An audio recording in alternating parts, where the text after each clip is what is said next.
It wasn't a dream. It really happened.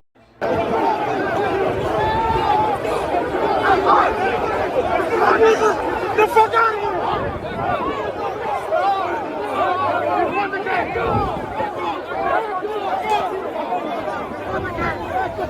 Let go!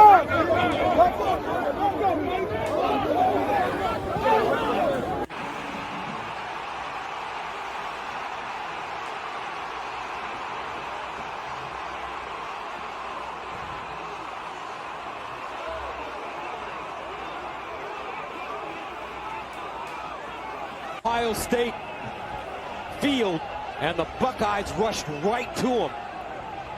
And now there's some skirmishes going.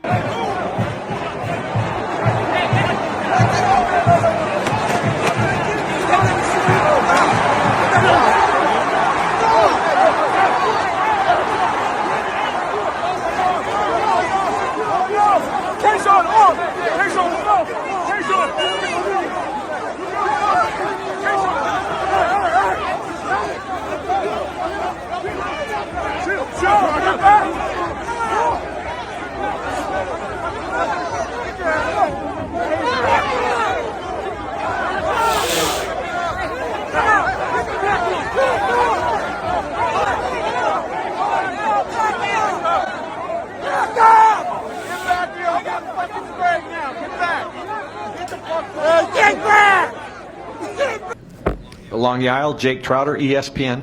Ryan, do you have comment on the melee that happened at midfield after the game? You had staff and assistant coaches that looked like they got bloodied during the skirmish. Yeah, I don't know all the details of it, but I know that, these guys, are looking to, put a flag on our field, and our guys weren't going to let that happen. So, I'll find out exactly what happened, but, this is our field, and certainly, we're embarrassed with the fact that we lost the game, but there's some prideful guys in this team that weren't just going to let that happen. Over to the left, Joey Kaufman, Columbus Dispatch. Ryan, just to clarify on the fight, is everybody, the health of your guys, or everybody okay, or just? Yeah, I don't know if I know all that right now. There was a couple things kind of crazy that went on down there, but I think everybody's okay. Address it with your guys. Well, I talked to the team after the game, and again, without knowing all the details, there's some prideful guys on our team that aren't just going to sit back and watch that happen. So, Sharon, congratulations. At the end, was there any fault to be had on either side? I mean, it was emotions on both sides. I know our guys, I didn't see they had the flag, and guys were waving around, and their guys charged us. So it was emotion on both sides. It can't happen. Rivalry games get heated, especially this one. It's the biggest one in the country, so we got to handle that better. It looked like Max got it in the face with pepper spray. Do you know who that was from? Was that? Those were the officers that were around, so they were just trying to control the security was trying to control everything. So they got both sides of guys trying to make sure that we took care of them. So, but we got to do a better job handling that as a group. I addressed it in the locker room. We'll address it again. But that's both sides. What does that say about the rivalry? It's a heated rivalry. It's one that, we all talk about it. They talk about it. We talk about it. It's in my office. I walk in, and the first thing I see is Ohio State. What are we doing to beat Ohio State today? So it's something you think about 365, and, we're excited we won the game. We're excited for winning the game and proud of our guys. James, Sharon, how important is maintaining emotional composure in this game? How do you guys preach that message? Yeah, I mean, you talk about playing with discipline and not emotion, and there's a couple times, and it happens in these rivalry games, especially this one every year. There's always some some talk, some extra things going on, and you got to control that. So it's all about the emotions in the game. You can talk about it, you can do that in practice, but it's completely different when you get in the arena with the opponent. So you just got to completely, we got to do a better job of doing that, and so do that. Given what happened after the game, easier for you to speak about it when you're sitting in the winner's chair, but how important, or what do you think of the concept of losing gracefully? Yeah, I'm not, we didn't lose, so we won, so I'm not going to worry about losing. Noah? It's cool when they do it. It's a problem when I do it, man. Hey, it's the failed athlete. That don't mean you got to fail in life. Make sure y'all like the video, comment, subscribe to the channel, hit the bell for the notifications. Now, we all have eyes. We can see how the beginning of the clip went, But the thing is, I edited both clips from the coaches. Obviously, I didn't want to play both clips in its entirety because that would have lured you to sleep, right? That's not what I'm here to do. So let's get straight to it. Now, head coach Ryan Day, he seemed to be a little nonchalant in his interview, right? But what really got to me is, what really grinded my gears was the fact that they didn't hit this man with no type of questioning of the incident right then and there. They let him get settled, come in, answer all of these softball questions, answer questions that had nothing to do with what just took place, right? They let him get his footing, let him get his thoughts together, and nobody said nothing. It was almost like the fight between the two schools didn't even just take place. If you think I'm bullshitting, go look at the interview for yourself. So when someone finally musters up the courage to ask him, hey, you know, what's up with what just happened?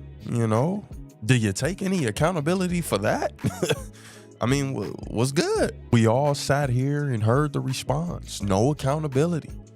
He wasn't accepting of what just took place. Hey, if you guys are going to put that Michigan State, oh, no, I apologize. If you guys are going to put that Michigan flag on this Ohio State field, you got another thing coming over my dead body. So, you know, we got guys who just weren't going to let it happen. It is what it is, pretty much.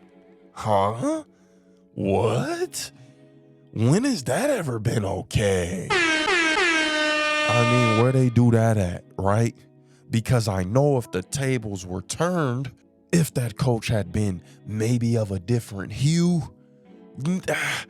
I tend to believe the narrative would be, well, damn, you're coaching up these thugs. Well, damn, can't you coach them to have any sense?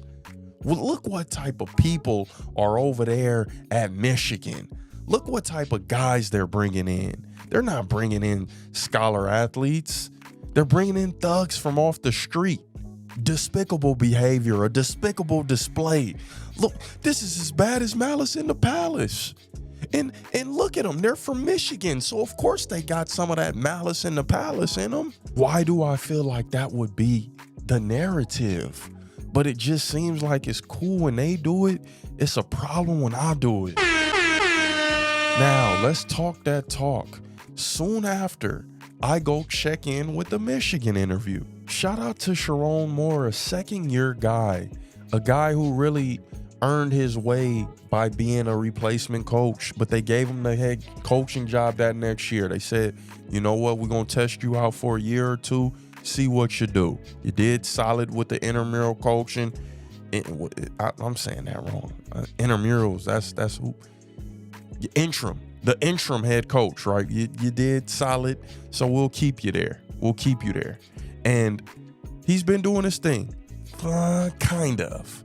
But you get this win, and it's like all else goes out the window.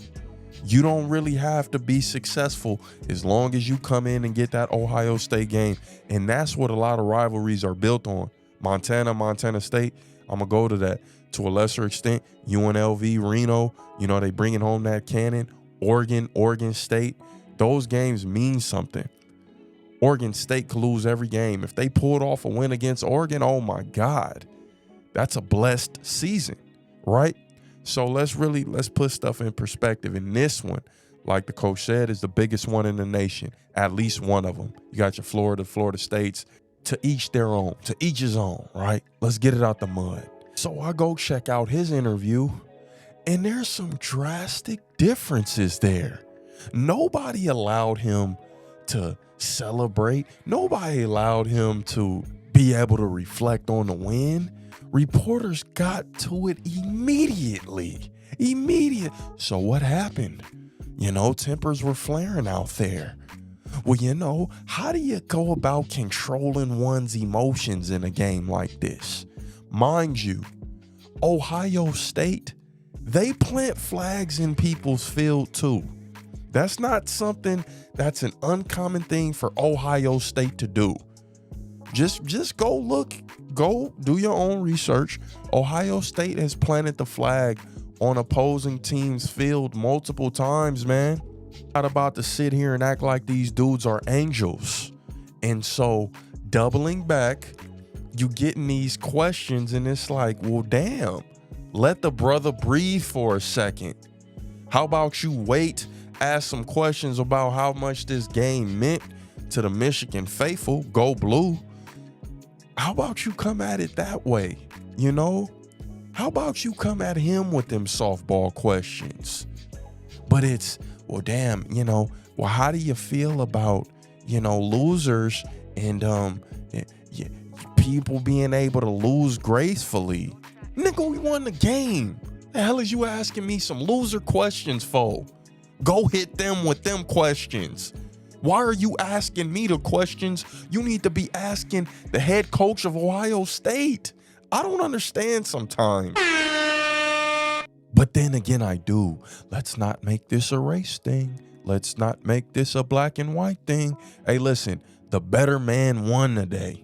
Let's call it what it is. The better man got the W today. Ohio State, you cannot continue to make these type of mistakes and actually think that they won't turn around and bite you in the ass. You should feel bad about yourself.